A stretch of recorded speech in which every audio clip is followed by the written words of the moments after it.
विभिन्न कारणहरू, मृत्युका विभिन्न कारणहरूमध्ये प्रमुख कारण तेस्रो चौथो कारणमा चाहिँ रोड सेफ्टी, रोड क्रासबाट हुने कारण भइरहेको छ। तर अब fortunately this is preventable actually. Road safety, the injuries, death and losses of road crash can be prevented. So that there are many efforts from many organizations, from UN Decade of Actions, for example, have been launched to prevent the lives and losses from the road crashes. Our Ministry of Physical Infrastructure and Transport is responsible for building the roads, building the infrastructure. Not only our ministry is responsible for building the road infrastructure, because many provincial governments, municipalities, rural municipalities and other ministries are also constructing the roads, road infrastructure. But in case of the national highways and strategic roads, we are responsible. So we, Department of Roads under our ministry, is practicing road safety audit before construction and in between in regular maintenance activities as well. Many interventions have been made in the existing roads to improve the road safety situation, as well as in the new roads where they are constructed. But still, because of the topography of Nepal, if we have not this head-to-head or head-to-tail crash, but the roll down from the hills because of our topography, there can be a mass casualty. The whole people can be died or seriously injured because of our topography. So still, this is, in spite of our various efforts, it is not up to the mark improved. So we are not reaching the UN goal of half the number of casualties by road crashes. We are not maintaining that. It is very difficult, and this is also a very much cross-cutting issue. One ministry or one sector only, effort from the one sector cannot prevent. So that these types of researches, studies and dissemination program is very much helpful to reduce the losses from road crashes in Nepal and to prepare the future programs to address this issue. It would be very beneficial to us, our ministry as well. अहिले यहाँहरुले बुझ्नुहुन्छ budget निर्माणको अत्यन्त धेरै प्रेसरमा हामी छौं। आउने बित्तिकै budget निर्माणमा लाग्नुपर्ने भयो। अरु विषयमा हामी राम्रोसँग प्रवेश पनि गर्न पाएका छैनौं। धेरै विषयहरु छन्। धेरै विषयहरुमा छलफल गर्नुपर्ने छ। जनप्रतिनिधिहरुसँग छलफल गर्नुपर्ने छ र विभिन्न सेक्टरमा अध्ययन, अनुभव, योगदान गरेका विज्ञ साथीहरुसँग हामीले छलफल गर्नुपर्ने छ र सरकारवालाहरुसँग हामीले छलफल गर्नुपर्ने छ। त्यस्ता छलफलहरुलाई थाती राखेर धेरै एजेन्डाहरुलाई हामीले स्थगित गरेर अहिले चाहिँ बजेट निर्माणमा मात्रै हामी केन्द्रित हुनुपर्ने एउटा बाध्यता छ र अरु मिटिङहरु पनि छन्। त्यसकारण यहाँहरुको यो कार्यक्रमको पूरा अवधि हामी बसेर यहाँहरुबाट प्रस्तुत हुने विषयहरु को जानकारी पाउन पनि हामीले असमर्थ हुने र यो कार्यक्रम अवधिभरि बसेर छलफलमा भाग लिन पनि नसकिने हुँदा म त्यसमा चाहिँ क्षमा पनि चाहन्छु। खासगरी यो जो चाहिँ सेफ ट्रिप एप्रोच को चाहिँ कार्यक्रम छ, यसको लन्चिङ कार्यक्रम छ। यो कार्यक्रम को विषयले नै यसको महत्त्वको बारेमा प्रश्न पार्छ। यो जुन विषयमा जुन सवालमा हामी आज छलफल गरिरहेका छौं, यो खासगरी सडक दुर्घटना न्यूनीकरण गर्ने र दुर्घटनापछि जुन कतिपय व्यक्तिको मृत्यु हुन्छ, व्यक्तिको मृत्यु हुँदा व्यक्ति त एक्सपायर भयो नै, सँगसँगै उसको फ्यामिली पनि प्रभावित हुन्छ, हाम्रो सोसाइटीलाई पनि त्यसले प्रभाव पार्छ। अब कतिपय व्यक्ति घाइते भयो भने, अपाङ्ग भयो भने जीवनभर उसको चाहिँ अवस्था एउटा असजिलो हुन्छ, उसले चाहिँ धेरै अप्ठ्यारोसँग चाहिँ मुकाबिला गर्नुपर्ने हुन्छ।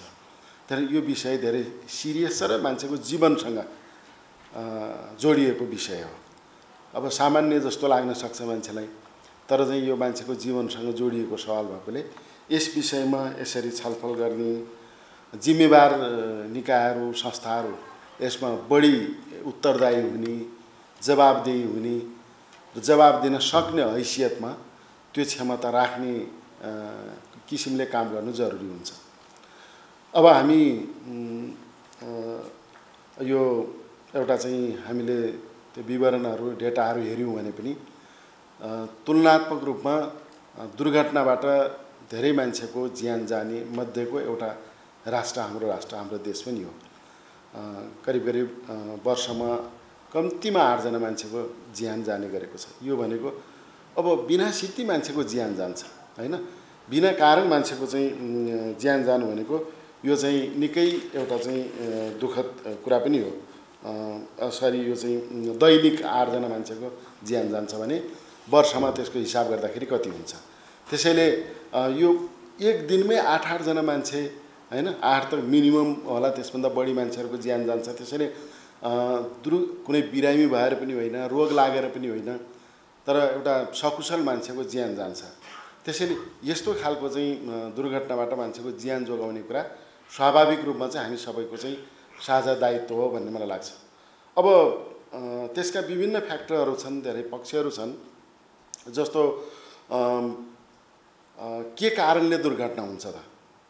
मुख्य रूपमा चाहिँ अब हाम्रो मन्त्रालय भौतिक पूर्वाधार तथा यातायात मन्त्रालय भएकोले दुर्घटना हुने कारणसँग हामी पनि जोडिन्छौँ। जस्तो सडक, अब तमाम सडकहरू बनेका छन्, अहिले त सडकै सडक छ, तर ती सडकहरूको चाहिँ स्तर भनेको चाहिँ साह्रै कमजोर छ। अब सडकको स्तर कमजोर हुने कारणले त्यो स्तर चाहिँ हामीले राम्रो बनाउन नसकेको कारणले पनि दुर्घटना हुने गर्छ। त्यसले हामी त्यहाँ जोडिन्छौँ प्रत्यक्ष रूपमा।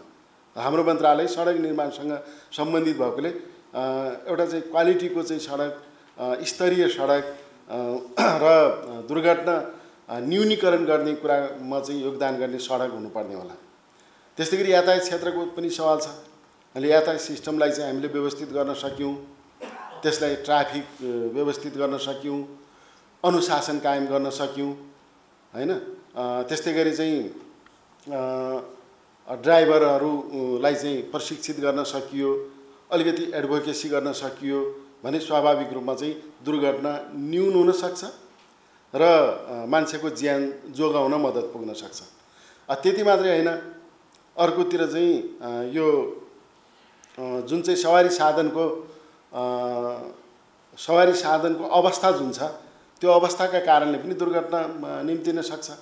त्यसैले चाहिँ सडकको स्तरको कुरा अथवा चाहिँ यो चाहिँ गाडीको अवस्था, यी सबै कुराले दुर्घटना कम या बेसी हुने कुरामा भूमिका खेल्छन्। यस्ता कुरामा हामीले त्यसमा योगदान गर्न सक्छौँ। दुर्घटना हुनुभन्दा पहिले ध्यान दिनुपर्ने केही कुराहरू होलान्। दुर्घटना भइसकेपछि अब के गर्नु त?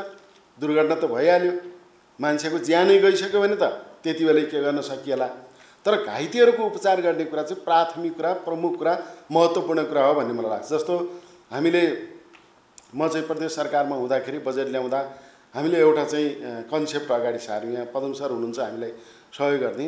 त्यति बेला चाहिँ दुर्घटना हुन बित्तिकै एयर एम्बुलेन्सको रूपमा चाहिँ हेलिकप्टरबाट, अब त्यो कर्णाली अलि दुर्गम भएकोले हाम्रो ध्यान त्यता गयो पनि होला, दुर्घटना हुन बित्तिकै चाहिँ घाइतेको चाहिँ रेस्क्यु गर्ने कुरा चाहिँ प्रमुख कुरा।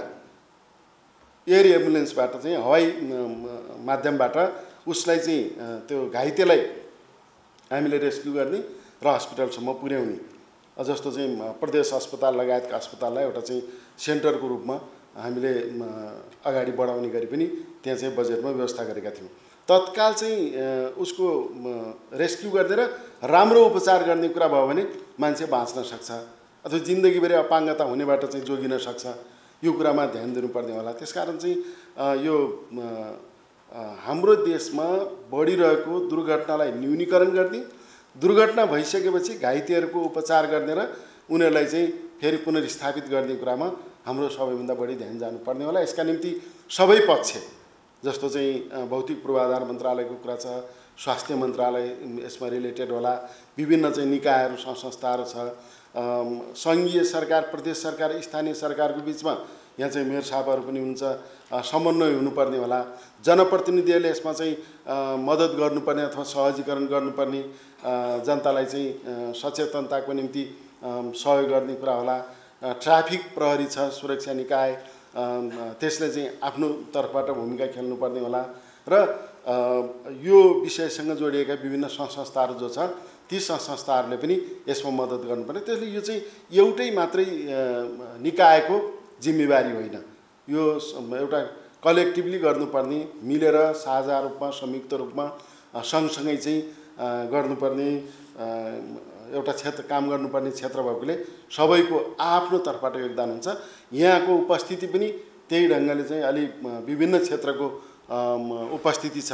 यहाँ चाहिँ सरकार छ, यहाँ चाहिँ विभिन्न निकायहरू छ, यहाँ चाहिँ व्यवसायहरू हुनुहुन्छ, जनप्रतिनिधिहरू छौँ। त्यसले हामी सबैले कम्तीमा यो कार्यक्रमबाट एउटा चाहिँ सबैमा एउटा अलिकति अनुभूति के होस् भने हामी आफ्नो आफ्नो क्षेत्रबाट चाहिँ भूमिका खेलौँ। दुर्घटना न्यूनीकरण गर्नका निम्ति के उपायहरू अपनाउन सकिन्छ ती उपायहरू अपनाउँ। नीतिमा, कानुनमा, नियममा, व्यवहारमा सबै कुरामा चाहिँ अलि सक्रियता साथ अगाडि बढ्ने कुराको निम्ति हामी लागौँ भन्ने कुराको एउटा अपिल, अनुरोध। यो निर्देशन त होइन, उद्घोषकजीले निर्देशन भन्नुभयो, त्यो निर्देशन होइन, यहाँहरूसँग एउटा चाहिँ अपिल, अनुरोध, एउटा चाहिँ साझा रूपमा सवाल भएकोले संयुक्त रूपमा चाहिँ अगाडि बढ्नका निम्ति म यहाँहरूसँग अनुरोध गर्दै यो कार्यक्रम चाहिँ अलिक उपलब्धिमूलक होस्, भव्य रूपमा सम्पन्न होस् र यसले निकाल्ने निष्कर्षहरू भोलि हामीले कार्यान्वयन गर्नका निम्ति मार्गदर्शन दिने खालका हुन् र ती निष्कर्षहरू पनि हामीले प्राप्त गरौँ। हाम्रो तर्फबाट, सरकारको तर्फबाट, हाम्रो मन्त्रालयको तर्फबाट हामीसँग सम्बन्धित हामीले नै कार्यान्वयन गर्ने कुरामा पहल गर्छौँ। हामीसँग चाहिँ डाइरेक्टली चाहिँ रिलेटेड नहुने विषयहरूमा हामीले समन्वय गरेर ती सवालहरूलाई चाहिँ समाधान गर्ने हाम्रो प्रयास रहन्छ। यही कुराको अनुरोध गर्दै यहाँहरूको कार्यक्रम सफलताको शुभकामनासहित म अहिलेलाई बिदा हुन्छु। धन्यवाद, नमस्कार। During that time, we were able to gather evidence of the significant and growing burden of road traffic injury and its impact on the healthcare system, the burden on the traffic police, and on the economy of Nepal. We learned of the experiences of ordinary people who live, work, and drive on Nepal's roads, and how their lives are affected by the risk of road traffic injury. But as our distinguished guests have already mentioned, many of those injuries are preventable. So, having demonstrated the burden of injury, our challenge now is to move on to making a difference.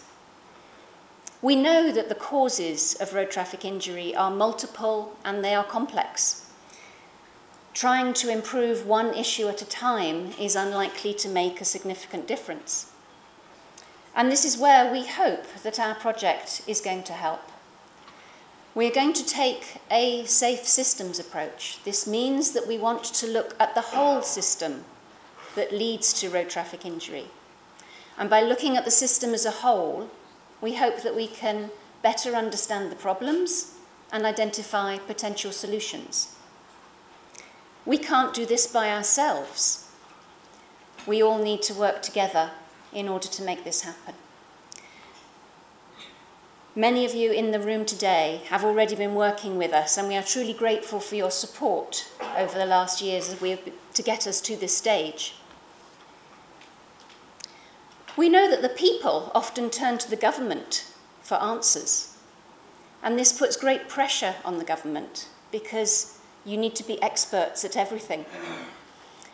In this room, there are experts in road safety, and we are willing and we wish to help you make those difficult decisions about how to make a difference for road safety. By being here today, you have shown your commitment to road safety, and we are truly grateful for that. In a moment, you are going to hear a recorded video from Dr. Sarah Puddicombe. She is the Assistant Director of the Global Road Safety Research Programme at the National Institute for Health Research in the UK. And she will talk about how the NIHR, our funder, is now supporting multiple programs of research across the Southeast Asia region, and particularly in Nepal, to improve the health of the population here. And we are very grateful to the NIHR for their funding. Before that, though, I'd just like to very briefly tell you a little bit about the work that we are going to be doing. Our program of research started last November, and we will be working until October 2026. We will be working closely with 2 NGOs here, MIRA, Mother and Infant Research Activities, and Safe and Sustainable Travel Nepal, and we are supported by Dr. Ramesh Mahajan, Consultant Emergency Medical Physician. We have been funded to work on 3 areas of research. The first is to support policymakers in how to make decisions. The second focuses on improving the safety of public transport. And the third work package focuses on understanding and improving the care of people who have been injured. So now I am going to hand over to 4 of our researchers who are going to tell you a little bit more about that program of research. So thank you very much for being here today. I am very much looking forward to working with all of you over the next few years. Dhanyavad. यहाँ हामीसँग UNICEF, WHO लगायतका प्रतिनिधिहरू हुनुहुन्छ जसले नेपालमा हामीलाई यस विषयमा सहयोग गर्दै आउनुभएको छ र नेपालको अवस्था के छ अघि पनि विभिन्न चर्चा भइसकेको छ झन्नै हाम्रो ट्राफिकको तथ्याङ्क अनुसार 2500 भन्दा बढी WHO को तथ्याङ्क अनुसार झन्नै 4000 मानिसहरूको मृत्यु भइरहेको छ वर्षमा यसले नेपालको जीडीपी मा झन्नै 4% भन्दा बढी नोक्सानी हामीले बेहोरिरहेका छौं हाम्रो नेपालको आर्थिक अवस्थामा यो दुर्घटनाको निकै ठूलो असर छ भन्ने कुरा यो तथ्याङ्कबाट देखिन्छ त्यसमा पनि 2 पाङ्ग्रे सवारी साधन विशेष गरी मोटरसाइकल प्रयोगकर्ताहरूको अवस्था मृत्युको अवस्था हेर्दाखेरि त्यो भयावह छ र 2 पाङ्ग्रे सवारी साधन सामान्यतया युवाहरूले बढी प्रयोग गर्छ त्यसको मतलब सडक दुर्घटनाबाट मृत्यु हुने उमेर समूहको हिसाबले हेर्ने हो भने पनि युवाहरूको मृत्युको संख्या ठूलो छ त्यो हाम्रो लागि मुलुकको चौतर्फी विकासको कुराका लागि पनि एउटा धेरै नै संवेदनशील विषय हो भन्ने मलाई लाग्दछ त्यस्तै यस सम्बन्धमा सडक दुर्घटनाका विभिन्न कारणहरू जो हाम्रा अनुसन्धानहरूले देखाएको छ यहाँहरूले जुन अघि विभिन्न विषयमा थप अनुसन्धान गर्दै हुनुहुन्छ त्यसले हामीलाई अझै डेटाहरू परिष्कृत भएर आउने नै छन् तर अहिलेसम्म हेर्दाखेरि चालकको लापरवाहीका कारणले नेपालमा सडक दुर्घटनाबाट हुने मृत्युको झन्डै 43% यो चाहिँ चालकको लापरवाहीको कारणले भइरहेको छ त्यस्तै तीव्र गतिमा सवारी चलाउँदाखेरिको मृत्युको संख्या 19% छ मापसेको 8-9% छ यसरी विभिन्न कारणहरू यसका चाहिँ मृत्युका कारणहरू देखिएको हामीले देखेका छौं तर यस सम्बन्धमा नीति नियम बनाउने ठाउँहरू पनि यसलाई अध्ययन गरिरहेका छन् यहाँहरूलाई जानकारी होला अघिल्लो प्रतिनिधि सभाको विकास तथा प्रविधि समिति एउटा उपसमिति बनाएर नेपालमा सडक दुर्घटनाका विषयमा लामो अध्ययन गरेको छु। मान्य गणेश पहाडीजीले त्यसलाई संयोजन गर्नुभएको थियो। 38 पेजको रिपोर्ट त्यसले दिएको छ। मलाई लाग्छ यहाँहरूको अध्ययनमा पनि त्यसले एउटा महत्त्वपूर्ण रेफरेन्स मेटेरियलको रूपमा काम गर्ला भन्ने लाग्छ। आजको यो मुख्य कार्यक्रम के छ भन्दाखेरि आजको कार्यक्रम यो काठमाडौँ मेडिकल कलेज र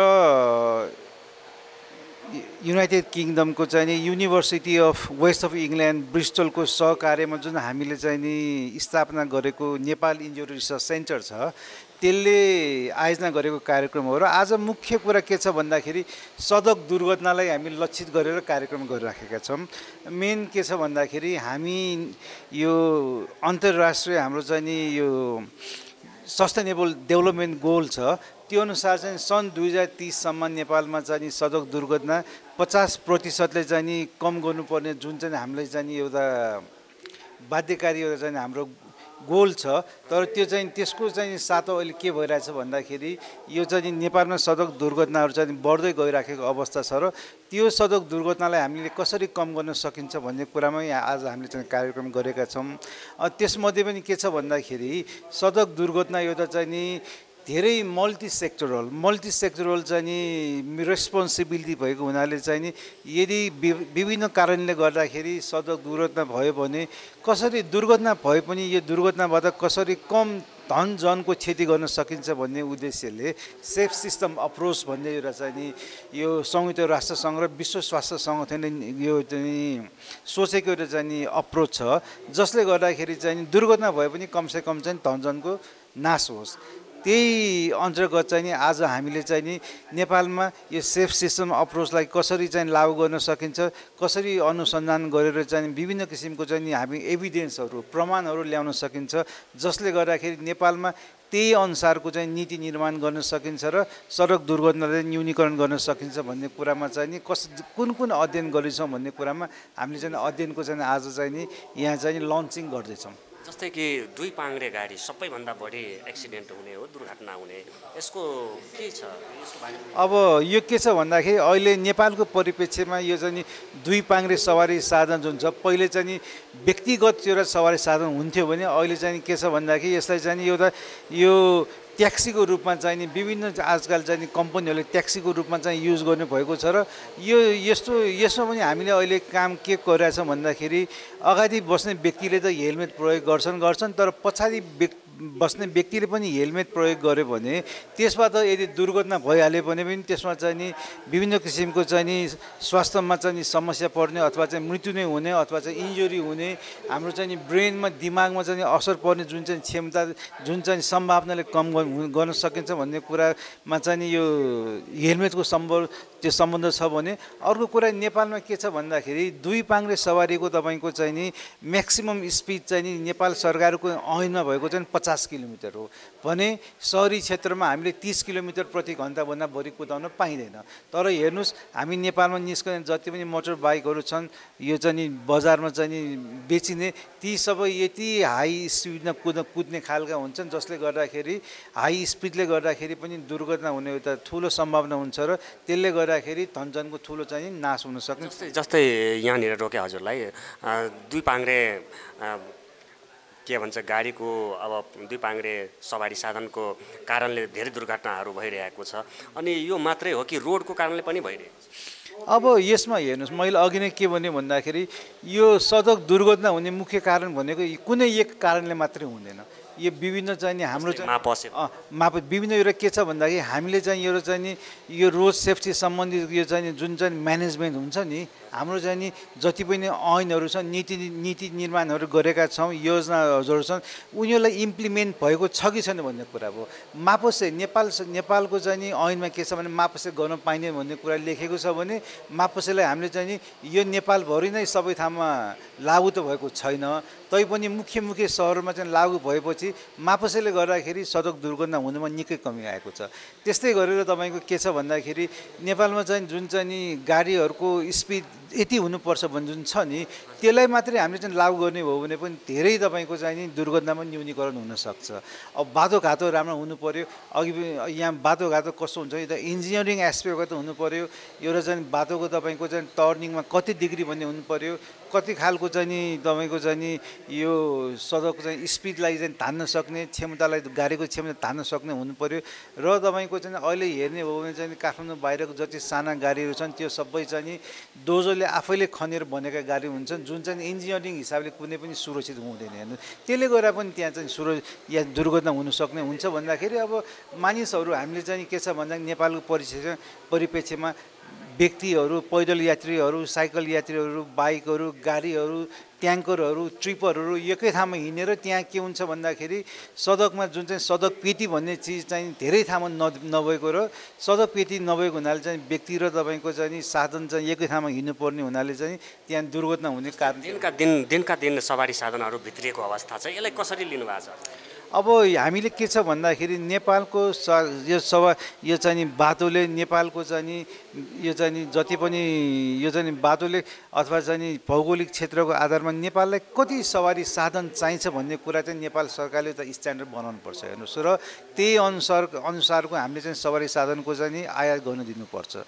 र यो चाहिँ पर्सनल सवारी साधनहरू मात्र मान्छेले प्रयोग गरेसम्म यो चाहिँ सवारी दुर्घटना चाहिँ न्यूनीकरण हुँदैन। यसको लागि सरकारले के छ भन्दाखेरि यो चाहिँ पब्लिक भेहिकलहरू, बसहरू, इलेक्ट्रिक बसहरू, पहिला तपाईँको चाहिँ हामी कहाँ ट्रली बसहरू थिए होइन, अब चाहिँ विभिन्न किसिमका पब्लिक भेहिकल युज गर्ने र मानिसहरूलाई चाहिँ कुनै पनि ठाउँमा समयमा पुग्नलाई चाहिँ आफ्नो चाहिँ भेहिकल नचाहिने भयो भने पनि यो सवारी साधनको सङ्ख्यामा कम हुन जान्छ र दुर्घटना चाहिँ कम हुन जान्छ। त्यसले गर्दा सबभन्दा मुख्य भनेको चाहिँ सवारीलाई कसरी व्यवस्थापन गर्ने यो चाहिँ पब्लिक भेहिकल। यहाँनिर हजुरलाई एकैछिन रोकेँ मैले, जस्तै कि ट्राफिक चौकहरूमा मेन चौकहरूमा अहिलेसम्म बत्ती जडान भएको छैन। यसलाई कसरी लिनुभएको छ हजुरले? अब यो हेर्नु यो पनि एउटा एकदम महत्त्वपूर्ण कुरा उठाउनु भयो। बत्ती भनेको तपाईँको ट्राफिक बत्ती भनेको एकदम साइन्टिफिक हुनुपर्छ। एउटा जङ्सनको ट्राफिक बत्ती र अर्को जङ्सनको ट्राफिक बत्तीको बिचमा तपाईँको चाहिँ समन्वयकारी हुनुपर्छ। हेर्नुहोस् यहाँ के हुन्छ भन्दाखेरि विभिन्न चोकमा भएका ट्राफिक बत्तीको समन्वय पनि छैन, उनीहरू आफ्नै किसिमले बलिरहेका हुन्छन्। र ट्राफिक बत्ती चाहिँ पनि कतिपय ठाउँमा चाहिँ नि काम गर्दाखेरि धेरै सजिलो चाहिँ ट्राफिक व्यवस्थापन हुने भए पनि धेरै अवस्थामा चाहिँ ट्राफिकलाई चाहिँ बत्तीलाई बन्द गरेर ट्राफिकहरू चाहिँ आफै बाटोमा उभिएर चाहिँ ट्राफिक व्यवस्थापन गरेको देखिन्छ। यसले गर्दाखेरि एक त के हुन्छ भने ट्राफिक व्यवस्थापनमा ढिलो हुन जान्छ भने ट्राफिकहरू आफै पनि दुर्घटनामा पर्ने चाहिँ त्यहाँ सम्भावना धेरै हुन जान्छ। अहिले नेपालमा चाहिँ बाटोहरूमा चाहिँ यो जुन चाहिँ वायु प्रदूषण सबैले देखेकै हो, त्यसले गर्दाखेरि वायु प्रदूषणको पनि के हुन्छ भन्दाखेरि ट्राफिकमा नराम्रो असर पर्न सक्छ। यो समस्यालाई समाधान गर्नलाई यस्तो खालका कार्यक्रमहरू कतिको हेल्प गर्छ? अवश्य गर्छ। हाम्रो काम भनेको सरकारलाई झकझकाउने हो। हाम्रो काम भनेको यो चाहिँ सवारी साधन चाहिँ सडक दुर्घटनाहरूबाट के कसो समस्या हुन्छ, यसलाई कसरी न्यूनीकरण गर्न सकिन्छ, यसको लागि के हामीलाई चाहिँ प्रमाणहरू चाहिन्छ, डेटाहरू कति चाहिन्छ भन्ने कुरा हामी हाम्रो अनुसन्धानमा त निकाल्छौँ। र हामीले चाहिँ विभिन्न चाहिँ जुन चाहिँ सरोकारवाला निकायहरू, स्वास्थ्य मन्त्रालय, यो चाहिँ भौतिक पूर्वाधार चाहिँ यातायात मन्त्रालयदेखि लिएर अरू अन्य सरकारका विभिन्न अरूहरूसँग पनि हामी चाहिँ के छ भन्दाखेरि समन्वय गरेर नेपालमा कसरी चाहिँ यो चाहिँ सवारी दुर्घटनालाई चाहिँ सडक यातायात दुर्घटनालाई न्यूनीकरण गर्न सकिन्छ भन्ने कुरामा चाहिँ विभिन्न किसिमको चाहिँ नीति योजना तर्जुमा कसरी गर्न सकिन्छ जसले चाहिँ राम्ररी काम गरोस्। के समस्या के छ भन्दाखेरि हामी कहाँ नीति योजना बनाउँछौँ तर चाहिँ प्रमाण लागू नहुने त एक ठाउँमा आफ्नो ठाउँमा छैछ। अर्को कुरा के छ भन्दाखेरि नेपालमा लागू हुन नसक्ने खालका हुन्छन्। हेर्नुहोस् नेपालमा लागू हुन सक्ने नीति योजनाहरू बन्नलाई नेपालकै तपाईँको चाहिँ सडक यो चाहिँ दुर्घटना सम्बन्धी त्यसको चाहिँ रोकथामको लागि हामीले के चाहिन्छ भन्दाखेरि प्रमाण चाहिन्छ। त्यो प्रमाण चाहिँ हामीले चाहिँ निकाल्छौँ र प्रमाणहरू चाहिँ नेपाल सरकारका विभिन्न चाहिँ सरोकारवाला निकायहरूलाई हामीले दिएर उहाँले त्यो अनुसारको चाहिँ हामीले इम्प्लिमेन्ट गर्न सक्नुभयो भने सडक डेफिनेटली कम हुन जान्छ। जस्तै दुर्घटना भइसकेपछि दुर्घटना नहोस्, दुर्घटना भइसकेपछि दुवैपट्टिबाट दुर्घटना हुनेको र दुर्घटना गराउनेको लागि पनि आर्थिक भार पर्छ। यसको लागि कसरी लिनुपर्छ? अब यो त एकदम धेरै यति दुर्घटनापछि हेर्नुहोस्, हामीले दुर्घटनापछि दुर्घटनामा पर्ने दुवै पक्षलाई भनौँ न होइन, कति आर्थिक भार पर्छ भन्ने कुरा त यस्तो खालको नेपालमा कहिले पहिला अनुसन्धान भएकै थिएन ठुलो खालको। तर हामीले तर हजुर एक्ज्याक्टली अब हामीले अनुसन्धान गऱ्यौँ। हामीले 2017 सन् 2017मा ट्राफिक पुलिसमा चाहिँ नि 1 वर्षको चाहिँ नि 1 वर्षसम्म भएका दुर्घटनामा परेका व्यक्तिहरूको हामीले चाहिँ एनालाइसिस गर्दाखेरि 1 वर्षमा परेको उनीहरूको विभिन्न खर्चहरू, मेडिकल खर्च, सोसियल खर्च, मानसिक खर्च, विभिन्न किसिमको चाहिँ प्रपर्टी नाश खर्च गर्दाखेरि 1 वर्षमा नेपालमा $122 मिलियन खर्च भएको देखिन्छ। त्यो भनेको नेपालको यति धेरै पैसा हो कि तपाईँको लगभग तपाईँको चाहिँ नि 4-5% GDP खर्च हुन जान्छ। हेर्नुहोस् अब यो हाम्रो अब गर्ने अनुसन्धान के छ भन्दाखेरि हामीले चाहिँ नि 6 महिनासम्म नेपालका चाहिँ विभिन्न अस्पतालहरूमा सडक दुर्घटनाबाट भर्ना भएका 600 जना बिरामीहरूलाई 1 वर्षसम्म फलोअप गरेर उनीहरूको आर्थिक के कति क्षति भयो, उनीहरू मानसिक शारीरिक कति क्षति भयो, कति किसिमको चाहिँ उनीहरूमाथि चाहिँ तनाव भयो, यो सबैको हामी चाहिँ डिटेली प्राइमरी डेटामा चाहिँ अनुसन्धान गर्दैछौँ। जसले गर्दाखेरि नेपालमा हुने यस्ता खालका चाहिँ दुर्घटनाको चाहिँ प्राइमरी चाहिँ यसको चाहिँ नोक्सान चाहिँ नि फाइनेन्सियल इकोनोमिक लस चाहिँ हामी पत्ता लगाउन सक्छौँ र यसले चाहिँ नि यो समस्या कति ठुलो हो, यो सडक दुर्घटनालाई, सडक सुरक्षालाई नेपाल सरकारले कसरी चाहिँ नि यो चाहिँ नि इम्प्लिमेन्ट गर्नुपर्छ, यसलाई चाहिँ कसरी मोनिटरिङ गर्नुपर्छ, कसरी इभ्यालुएसन गर्नुपर्छ भन्ने कुरामा चाहिँ एकदम चाहिँ नि सहयोग पुर्याउँछ भन्ने हाम्रो आशा छ। जस्तै यस्तो खालको कार्यक्रमहरू आम जनतामा कसरी प्रवाह गर्नुहुन्छ? हजुर एकदम ग्रास रुटको मान्छे। अब हाम्रो यो सेफ्टी नेपालको मुख्य उद्देश्य नै के छ भन्दाखेरि हामी ग्रासरुट लेभलसम्म जान्छौँ। अहिले के छ भने नेपाल सरकारकै अहिले चाहिँ समेत हेर्ने हो भने चाहिँ नि प्रत्येक गाउँपालिका नगरपालिका लेभलसम्म त्यहाँ उहाँहरूको चाहिँ नि प्रायोरिटीमा के छ, रोड सेफ्टी परेको छ, सडक सुरक्षा। त्यसले गर्दाखेरि हामीले काम गर्ने भनेको अहिले एकदम लोकल सरकारमा, लोकल गभर्मेन्टमा काम गर्ने हो, ग्रासरुट लेभलमा काम गर्ने हो। ग्रासरुट लेभलमा त्यहाँका चाहिँ नि गाउँपालिकाको अध्यक्ष, मेयरहरू, वडा अध्यक्षहरूसँग, वडा सदस्यहरूसँग कार्यसँग समन्वय गरेर हामी चाहिँ त्यहाँ चाहिँ विभिन्न किसिमका चाहिँ रोड सेफ्टी फोरमहरू बनाउँछौँ, रोड सेफ्टी कमिटीहरू बनाउँछौँ। कमिटीहरू बनाएर उहाँहरूलाई नै हामीले चाहिँ समन्वय गराएर ती क्षेत्रहरूमा चाहिँ कस्ता यो सडक दुर्घटनालाई कसरी न्यूनीकरण गर्न सकिन्छ, कसरी यसलाई क्षतिलाई कम गर्न सकिन्छ, उनीहरूसँग मिलेर उनीहरूको कम्युनिटी बेस्ड पार्टिसिपेटरी अप्रोच गरेर उनीहरूबाटै हामीले चाहिँ के हामीले कस्ता खालका चाहिँ त्यहाँ इन्टरभेन्सन गर्नुपर्छ भन्ने कुरा उहाँहरूबाटै निकालेर त्यस क्षेत्रको लागि चाहिँ लागु हुने खालको विभिन्न किसिमको इन्टरभेन्सन हामी गर्छौँ।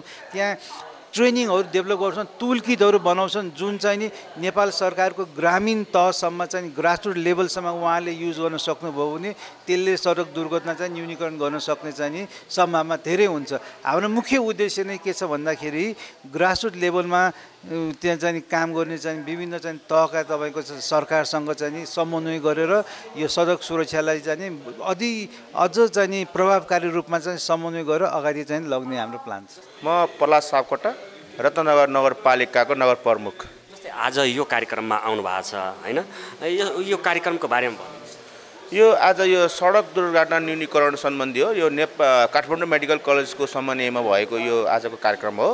यो सडक दुर्घटनालाई कसरी न्यूनीकरण गर्न सकिन्छ भन्ने खालको अन्तर्क्रिया कार्यक्रमहरू पनि हो र यसको सहजीकरण चाहिँ काठमाडौँ मेडिकल कलेजले गरेको छ। र यो हामीले सिक्नुपर्ने चाहिँ कस्तो भने रोडको मापदण्ड, ट्राफिक रुल्सहरू होइन, र उद्धारको कुराहरू, तपाईँको उद्धार पछिको चाहिँ हस्पिटलको व्यवस्थापनहरू, यस्तो खालको कार्यक्रमहरू हो। यो जस्तै यहाँको क्षेत्रमा कस्तो खालको एक्सिडेन्ट धेरै जसो भइरहेको अवस्था छ? यो हाम्रो यो तपाईँको चाहिँ काठमाडौँदेखि काकरभिट्टासम्मको चाहिँ हाइवे तपाईँको चाहिँ यो ठुलो रोड हो हाम्रो। तपाईँको हामीसँग चाहिँ कस्तो छ भने विदेशतिर चाहिँ तपाईँको चाहिँ यो स्पिड लिमिटहरू हुन्छ होइन, प्रत्येक ड्युरेसनमा कति किलोमिटरमा कति चाहिँ गाडी कुदाउने भन्ने खालको त्यस्तो टाइमिङहरू हुन्छ। त्यो टाइमिङ नभएको कारणले चाहिँ यो बसहरू पनि यो तपाईँको चाहिँ यो कम्पिटिसन छिटोभन्दा छिटो पुग्नुपर्ने अनि ओभरलोड चाहिँ ठुल्ठुलो ट्रकहरू पनि आउने र अनि तपाईँ अपाङ्ग मन्त्रीहरूको रोड पनि नहुने जेब्रा क्रसर पनि नहुने लाइटहरू पनि नहुने त्यो कारणले चाहिँ अस्तव्यस्त र रोडको मापदण्ड भन्ने अनुसार चाहिँ तपाईँको जम्मा 2 लाइन छ ठुल्ठुला गाडीहरू एउटै गाडीले चाहिँ रोड ढाकेको छ र बजारीकरणमा कतिको हाँक्नुपर्छ भन्ने कुरो त्यसको चाहिँ एउटा ट्राफिक रुल्स पनि नभएको कारणले दुर्घटना चाहिँ तपाईँको अहिलेको नेपालको कन्सेस्टमा चाहिँ परिवेशमा चाहिँ प्रतिदिन 8 जनाको चाहिँ ज्यान जान्छ भन्ने एउटा डाटाले देखाएको छ र हाम्रो चितवनमा चाहिँ पूर्व चितवनमा चाहिँ एकदमै धेरै दुर्घटना हुन्छ किनकि अहिलेका यङ जेनेरेसनहरूको बाइकको कारणले पनि ओभर स्पिडको कारणले पनि त्यो एउटा चाहिँ वास्तवमा भनियो भने यो सडक दुर्घटनाको चाहिँ सन्दर्भमा एउटा चाहिँ कार्यक्रम चलाउनुपर्छ। जस्तै कार्यक्रमको कुरा गर्नुभयो बाइकको कुरा पनि गर्नुभयो हजुरले जस्तै बाइक जस्तै 125 देखि लिएर 100 सीसी देखि लिएर माथि कति सीसीको है 800 सीसीसम्म पनि पाउँछ नेपालमा यो गाडीहरू धेरै सीसीको धेरै स्पिड त्यस्तो खालको त्यस्तो स्तरीयको हामी कहाँ रोड छ त्यो छैन हामीसँग त तपाईको वास्तव भनियो भने यो अहिलेको युवाहरूको कुरा गर्ने हो भने त्यो प्रति 1 आवर प्रति आवर चाहिँ 60 किलोमिटर भन्दा कुद्ने बनाउनै हुँदैन हामीलाई त तपाईको 250 सीसी 300 सीसी 400 सीसी को बाइकहरू छ रोड चाहिँ तपाईको एकदम सडक विभागले नै तपाईको चाहिँ रोड चाहिँ खाल्टा खोल्टी नपुर्ने स्पिड हाँक्ने रोडै छैन हामीसँग अनि नभएपछि त्यो एउटा लिमिट पहिले नै तपाईको कम्पनीले नै त्यो जुन बाइकको कम्पनी यो चाहिँ जति कुदाउँदा पनि प्रति घण्टा चाहिँ 60 किलोमिटर 70 किलोमिटर भन्दा कुद्ने बनाउनु पर्छ रोड स्पिड लिमिट बनाउनु पर्छ हामी कहाँ त रोड सानो छ 120 स्पिड हालिदिन्छ अनि एक्सिडेन्ट परिहाल्छ त्यो कारणले पनि हामी समस्यामा छ जस्तै यस्तो खालको समस्या समाधानका लागि के उपायहरू खोज्नुहुन्छ यहाँबाट जाँदाखेरि यो कार्यक्रमबाट हामीले सर्वप्रथम भौतिक संरचना रोडको मापदण्ड ठुलो बनाउनु पर्छ र रोडको मापदण्ड सँगसँगै तपाईको ट्राफिक रुल्सहरू चाहिँ कडा साथ लागू गर्नुपर्छ नेम तपाईको ट्राफिक रुल्ससँग हिँड्यो भने एक्सिडेन्ट पर्दैन नि बजार क्षेत्रमा कति स्पिड हिँड्ने तपाईको फ्री ठाउँमा कति स्पिड हिँड्ने त्यस्तो खालको मापदण्डहरू त हुनु पर्यो नि त्यो तपाईको एउटा चाहिँ कार्यक्रम एउटा चाहिँ नागरिकहरूलाई चाहिँ जनचेतनाको कमी छ नि त त्यो भएर पनि अहिलेका यङ जेनेरेसनहरू त जति धेरै स्पिड हाक्यो उति राम्रो भन्छन् हैन अनि जस्तै पब्लिक बसको कुरा पनि भन्नुहुन्छ नि ओभरलोड पेसेन्जर लिएर हिँड्दा हुन्छ तपाईको एउटा ट्रकको क्षमता 20 टन 25 टन छ तपाईको 35 टन लिएर हिँड्दा हुन्छ त्यो कारणले पनि यो रोडको मापदण्ड र ट्राफिक रुल्स यसको अनिवार्य छ यो वास्तवमा सडक दुर्घटनालाई कसरी न्यूनीकरण गर्न सकिन्छ भन्ने उद्देश्यका साथ यो काठमाडौँ मेडिकल कलेज लगायत विभिन्न सङ्घ संस्थाहरू मिलेर जुन खालको एउटा रिसर्च प्रोग्रामलाई यहाँ पस्किने काम भएको छ यो अत्यन्तै राम्रो छ र मलाई लाग्छ यो अलि महत्त्वपूर्ण छ भन्ने लाग्छ जस्तै हजुर मेयर त्यहाँ आफ्नो स्थानीय तहमा कसरी यसलाई प्रवाह गर्ने अब यो कुनै पनि कुराको रिसर्च मात्रै गरेर त त्यो प्रवाह गर्न सकिँदैन लागू गर्ने कुरा महत्त्वपूर्ण हुन्छ ट्राफिक रुल लागू गर्नको लागि विभिन्न सेक्टरहरूले काम गरिरहेको हुन्छ धेरै प्रकारका विषयहरूलाई जोडेर मात्रै त्यसलाई सचेत गराएर मात्रै ट्राफिक नियमको पालना हुन्छ भन्ने मैले बुझेको छु साथसाथै अहिले लागू औषध दुर्व्यसनीको कारणले हुने दुर्घटनाहरू त्यसपछि मापसे पनि भनिन्छ त्यसलाई र मापसे मात्रै नभइकन अरू लागू औषध दुर्व्यसनी पनि छ यसमा मादक पदार्थ सेवनमा जस्तै अन्य चाहिँ केही प्रकारकाहरू चाहिँ मादक पदार्थ सेवन सँगसँगै अरू लागू औषधहरू प्रयोग गर्ने जुन युवाहरू पङ्क्तिहरूमा त्यो छ त्यसलाई न्यूनीकरण गरेर त्यसलाई शून्यमा ल्याउनु पनि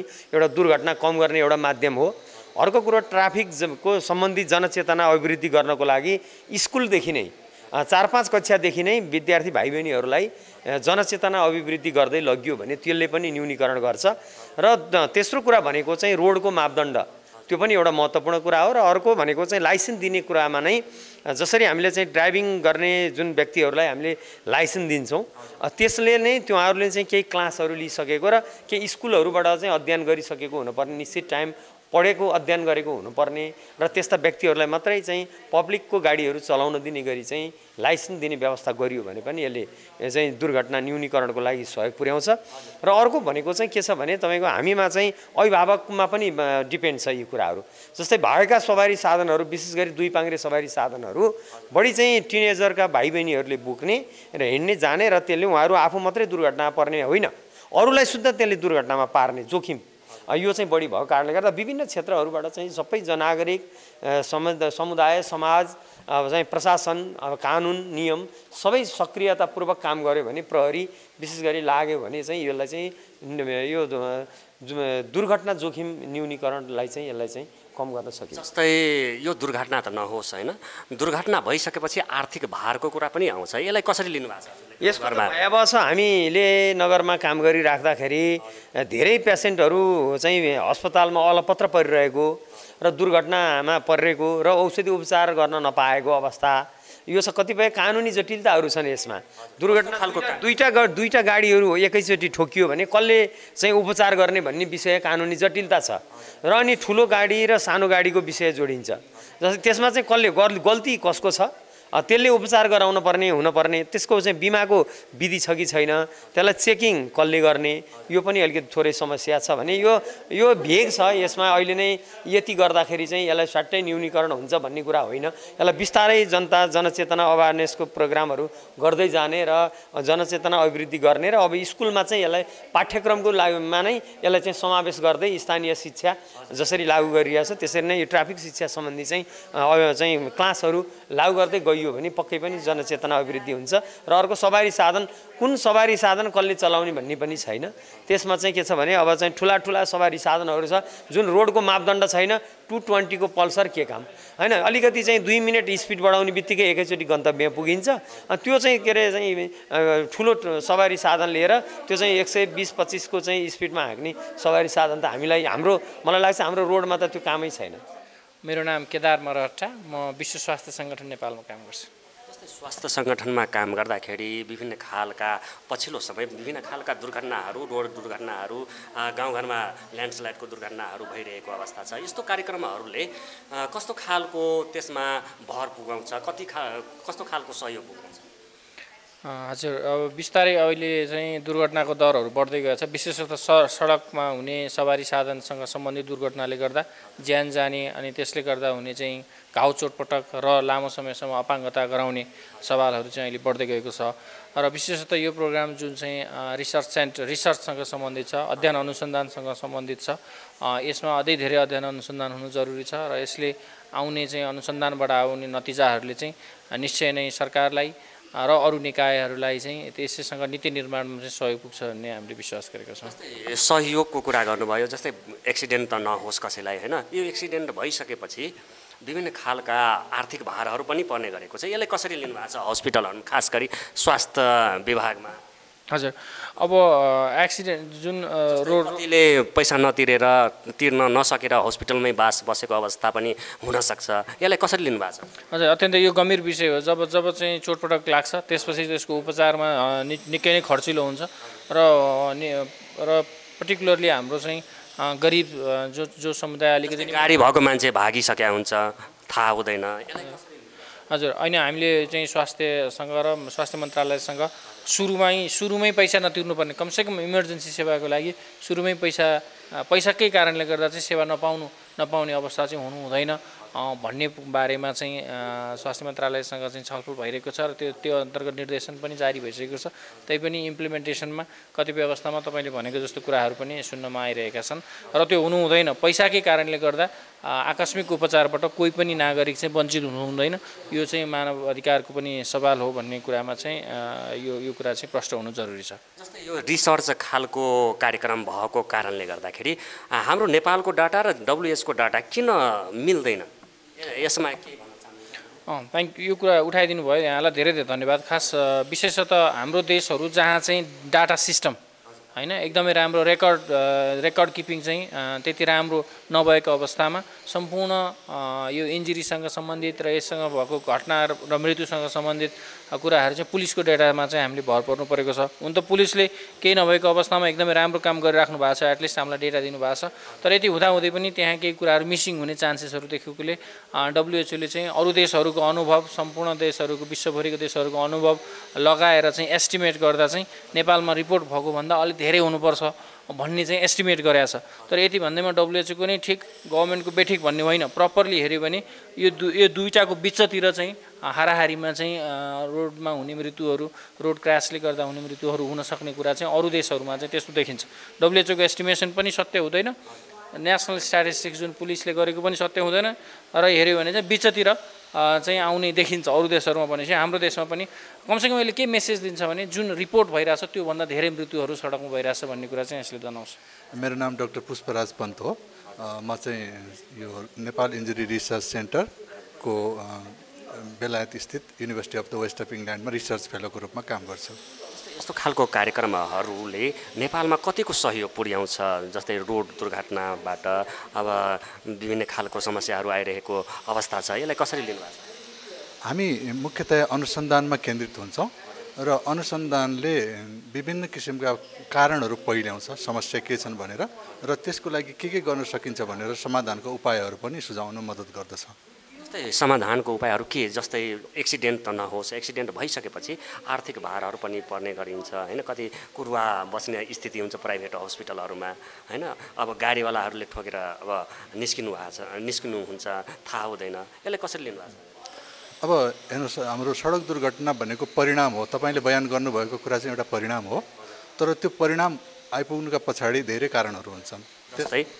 त्यसमा अब मानवीय कारणहरू हुन्छ, त्यसमा त्यस बेलाको भौगोलिक त्यहाँको पूर्वाधारको कारण हुन्छ, त्यसपछि हाम्रो कानुनहरू त्यसको इम्प्लिमेन्टेसन, त्यसको चाहिँ लागू कसरी भएको छ त्यसको कारण हुन्छ, र त्यसको साथसाथै हाम्रो व्यक्तिगत यो चाहिँ व्यवहार कस्तो छ त्यसमा पनि भर पर्छ। भने जस्तै मानिसहरूको अब मोटरसाइकलमा बस्दाखेरि हेलमेट लगाउने, सडकमा हिँड्दाखेरि आफू सुरक्षित रहेर, पेटी छ भने पेटीबाट नत्र चाहिँ दायाँपट्टिबाट हिँड्ने, अनि त्यसै गरी चाहिँ अब चालकहरूले पनि आफ्नो यातायातको साधनको अवस्था के अरे त्यसको निरीक्षण गर्ने, अनि त्यसपछि त्यसलाई दुरुस्त कन्डिसनमा राख्ने, अनि त्यसपछि आएर ओभरलोडिङ नगर्ने, यस्ता कुरा हुन्छन्। तर मैले भन्नु खोजेको कुरा के हो भने यो एउटा कुरालाई गनेर हामीले समाधान गर्नु खोज्यो भने त्यो चाहिँ सम्भव हुँदैन। त्यस कारण यसलाई प्रणालीगत एप्रोच भन्छ, जुन आज हामीले गरेको कार्यक्रमको नाम सेफ ट्रिप भनेको छ। त यो छोटकरीमा हो, यद्यपि यसमा सेफ ट्रिपको अर्थ छ, तर हामीले सुरक्षित प्रणालीलाई नै सुरक्षित बनाउन खोजेको। यसमा व्यक्ति कसैको जस्तै चालकको अथवा त्यो पदयात्रीको दोष होइन कि यो हाम्रो समग्र प्रणालीको दोष, त्यो अहिलेलाई दोष मानौँ। त त्यसलाई सुधार गर्न सकिन्छ कसरी भने हाम्रो नीति निर्माताहरू, त्यसको सडक प्रयोगकर्ताहरू र नीति नियमलाई कार्यान्वयन गर्ने पक्ष, र त्यसपछि आएर यो अन्तर्राष्ट्रिय पक्षहरू, यो सबैजनाको सहकार्य, अनि त्यसपछि आएर समुदाय पनि, यो सबैको चाहिँ सहकार्य भयो भने हामीले यो प्रणालीलाई नै परिवर्तन गर्न सक्छौँ भन्ने अवधारणा यस परियोजनाको हो। जस्तै अहिलेको स्थिति के छ नेपालमा? अहिलेको स्थिति यस्तो छ, अहिले कस्तो छ भने सङ्ख्यात्मक रूपले वृद्धि भइरहेको छ। अब आजभन्दा 10 वर्ष अगाडिको तथ्याङ्क हेर्नुभयो भने तपाईँले नै दैनिक मृत्युको सङ्ख्या र आजको दैनिक मृत्युको सङ्ख्या हेर्नुभयो भने त्यो दब्बर भइसकेको छ, 60% बढेको छ एक्चुअली। घाइतेहरूको सङ्ख्या 1 लाखभन्दा बढी त्यो अस्पतालमा जानेहरू हुन्छ, त्यो भनेको भयावह हो।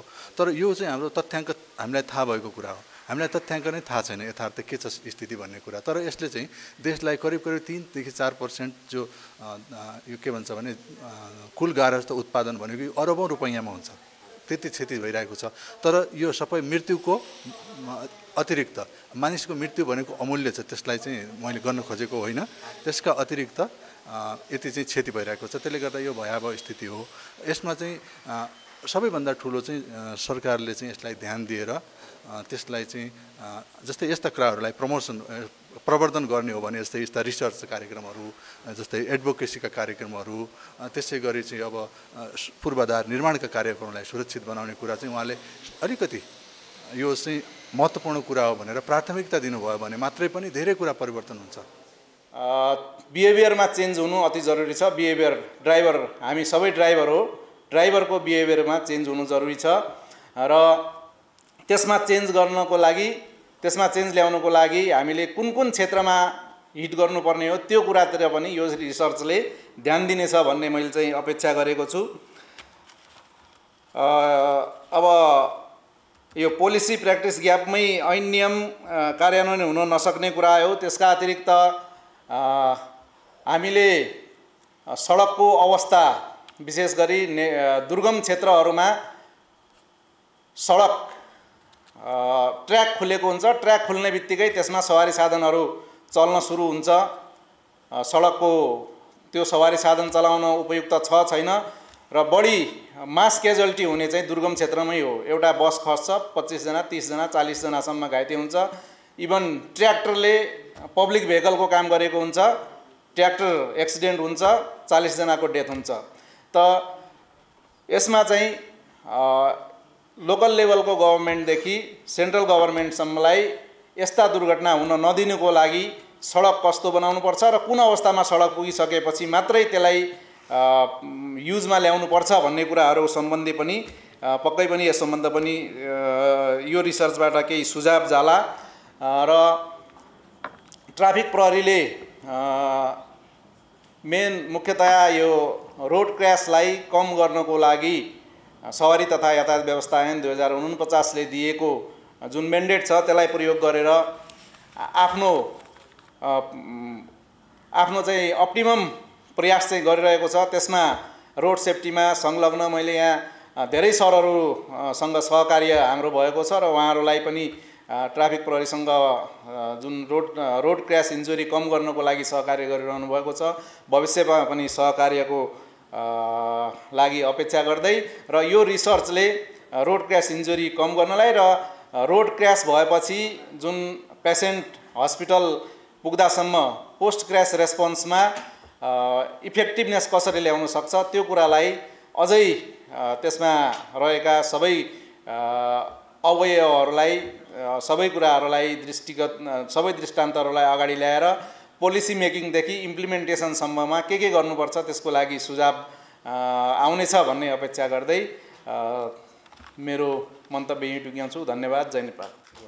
As we know that Nepal, which is a very mountainous country, it's due to its topography, due to its bad road, and due to the basically less educated population, and also the traffic rules are not strictly implemented, the road traffic accident is very much high basically.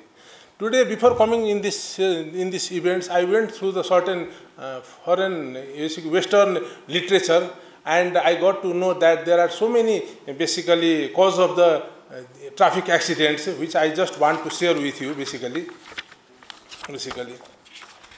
There are around 20 causes of the road accidents in the Western world basically.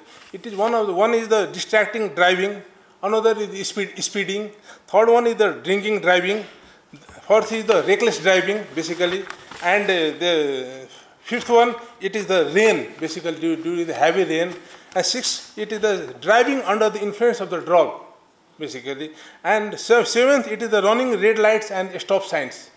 Eighth, it is the teenagers and new drivers basically. I am talking about the literature regarding the Western literatures. And eighth, it is the ninth, it is the nighttime drivings. 10th, it is the unsafe lane change without giving the indicators. And 11th, it is improper turn basically. 12th, it is the tailgating. And 13th, it is the ice and snow. This ice and snow we don't have problem. It is here where there is cold climate country. And 14th, it is the road race. 15th, it is the potholes. And 16th, it is the drowsy driving. 17th, it is the tire blowout due to the heat or maybe something tire. And 18th, it is the deadly curves. Okay. So 19th, that is the animal crossing. Suddenly animal crossing. That is one of the cause. And 20, it is the design defect. These are the basically the cause in the Western world. But in case of the Nepal, the situation is little bit much more complex. In Kathmandu, if we see that there is no proper sidewalks for the pedestrian. And when there is very narrow sidewalks, then what the pedestrian do? They used to walk by the roads. And I think our respected minister is not here because he is responsible for this. Because in the Western world, when the right of the people is determined by how much the width of the sidewalk is there. We don't have that. So it means we are giving less importance to the peoples, and more importance to the car drivers and these car owners. So that is the another thing. We have the speed limits and the speed discipline. I am talking about the speed disciplines. Why speed disciplines? So I saw in the Western world, even the road is very small, but there is no accident because there is no overtaking, and all the cars are taking the same speed. You cannot reduce the speed below the 60 and above the 80. You have to maintain the speed. That is not here. If we go in the road, some car is driving into the 10 km per hour, some is running in the 80 km per hour. So that is also causing one of the cause of the accident. You see? Another, it is the traffic rule must be incorporated in the curriculum, in my understanding. From the school, in the school curriculum, traffic rule must be incorporated so that the new generation will come with the knowledge of the traffic rule. That should incorporate. That is my understanding. So, and the road condition, if you see the road condition, especially into the rural area, in the Karnal area, I want to go to Jumla with driving, and driving must be like a fun. But it is not a fun in case of Nepal. If that road, Jumla road, it is like a death road. So nobody is taking risk in position to say. So, and because the road is not constructed by the engineer according to the international standard, that is constructed by the contractor. म विजय वाजपेयी नेपाली यातायात व्यवसाय राष्ट्रिय महासङ्घको अध्यक्ष। यस्तो खालको कार्यक्रमहरू यातायात सङ्घमा कतिको सहयोग पुग्छ? होइन, रिसर्च भनेको आफैमा एउटा राम्रो चिज हो। फाइन्डिङ गरेर यसो सल्युसन, प्रब्लम के हो र यसो सल्युसन के हो भन्ने कुरामा रिसर्चले डेफिनेटली एउटा रोड म्याप त बनाउँछ। तर रिसर्चमा जुन चाहिँ कोसँग रिसर्च गरिन्छ र ग्राउन्ड बेस्ड रियालिटीमा रिसर्च भएको छ कि छैन, खालि यही पनि कुरा आयो। रिसर्चको लागि रिसर्च मात्र हो कि वास्तविक इम्प्लिमेन्टेसनको लागि रिसर्च हो। त्यो हुनाले आजकै कार्यक्रममा पनि लब भनौँ, यातायातको कुरा गर्दाखेरि रोड एक्सिडेन्टको कुरा गर्दै मेजर स्टेक होल्डरमा नेपाल यातायात व्यवसाय राष्ट्रिय महासङ्घ पर्छ। यसको देशभरिको नेटवर्क भनेको 293 वटा चाहिँ कम्पनीजहरू यो अन्तर्गत अमलाञ्जन छ भने अब यस्तो रिसर्चमा र हामीलाई स्पेस दिएको देखिँदैन। तर के हो भन्दाखेरि अब सायद गर्ला, त्यो हुँदैन भन्ने कुरा होइन, तर हामीले कन्ट्याक्ट गर्ला। तर चाहिँ के हो भन्दाखेरि युजर्सको कुरा आउँछ, ड्राइभर्सको कुरा आउँछ, सवारी साधनका कुराहरू आउँछन्, बाटाका कुराहरू आउँछन्। आजसम्म नेपालको पब्लिक ट्रान्सपोर्ट रन गर्ने बेलामा हामीले यो निजी क्षेत्रबाट मात्र सरकारी लगानी ट्रान्सपोर्टेसनमा छैन। त्यो हुनाले निजी क्षेत्रबाट मात्र लगानी भएको हुनाले यसका समस्या पनि हामीलाई थाहा छ र सल्युसनका कुराहरू पनि हामी केही दिन सक्छौँ। जस्तै कस्तो खालका समस्या? नै मैले भने नि अघि कुरा आइरहेछ, रोडका कुराहरू आइरहेछ, ड्राइभर्सको बिहेभियर्सको कुराहरू आइरहेछ, सञ्चालन विधिको कुरा आइरहेछ, सवारी साधनका विषयमा आइरहेछ। यी त हामीसँग कन्सर्न विषय हो नि त। त्यो हुनाले हाम्रो चाहिँ यहाँको महासङ्घले यसमा कतिको भूमिका खेल्छ? नै भूमिका त हाम्रो गहन हुन्छ, तर त्यो भूमिकालाई गहन रूपमा लिन्छ कि लिँदैन भन्ने कुरा हो। आजको ड्यास कलमा पनि महासङ्घलाई एनाउन्स पनि गरिएन नि त, होइन? त्यो हुनाले हाम्रो यसभित्रको भूमिका के हो भन्ने कुरो आफैमा प्रश्नवाचक चिन्ह छ, होइन? बोलाइयो, ठिक छ, यो हाम्रो आफ्नो पार्टिसिपेन्ट हुने कुरामा छ, तर हामीलाई कति इम्पोर्टेन्स दिएको छ। अहिले चाहिँ सचिवज्यूले, भौतिक पूर्वाधार सचिवज्यूले बोल्दा पनि इन्फ्रास्ट्रक्चरको मात्र कुरा गर्नुभयो, तर यो चाहिँ सिस्टम रन गर्ने, पब्लिक ट्रान्सपोर्टलाई चाहिँ म्यानेज गर्ने कुरामा मन्त्रालय आफै कमजोरमा छ, होइन? भनेपछि खालको कमजोर भनेको त नीतिगत रूपमा छँदै छैन, विभागले काम गर्न सकिरहेको अवस्था छैन। अहिले 3 तहको सरकार छ, 3 सरकारको सहमा सार्वजनिक यातायातले कसरी लाने भन्ने कुरो एकरूपतै छैन। भाडाका विषयदेखि लिएर सम्पूर्ण सञ्चालन प्रक्रिया नै एउटा विधिगत रूपमा गएको छैन। यहाँको विचारले कसरी लाँदा एउटै म बुझा मात्र लामो कुरा आज गर्ने भन्दा पनि एउटै कुरा के हो भन्दाखेरि यदि पब्लिक ट्रान्सपोर्टलाई हामीले चाहिँ सोध लान्छौँ, यसलाई चाहिँ सेफ बनाउन चाहन्छौँ, जनताले खोजेको, सरकारले चाहेको र हामी व्यवसायको लगानी र श्रमिकको सम्मान हुने गरेर यसलाई सार्वजनिक यातायातलाई बनाउने भने एउटै कुरा हो। त्यो भनेको अब यातायात प्राधिकरण गठन गरेर यसलाई सबै स्टेक होल्डर एकै ठाउँमा आउने गरेर अगाडि लान सक्यौँ भने यसको एउटा चाहिँ फ्रुटफुल एउटा चाहिँ रिजल्ट आउँछ। होइन भने अब कार्यक्रमको पछाडि कार्यक्रम बनाउने र डोनर एजेन्सीबाट पैसा ल्याएर एउटा रिपोर्ट तयार पार्ने काममा मात्र सीमित हुन्छ।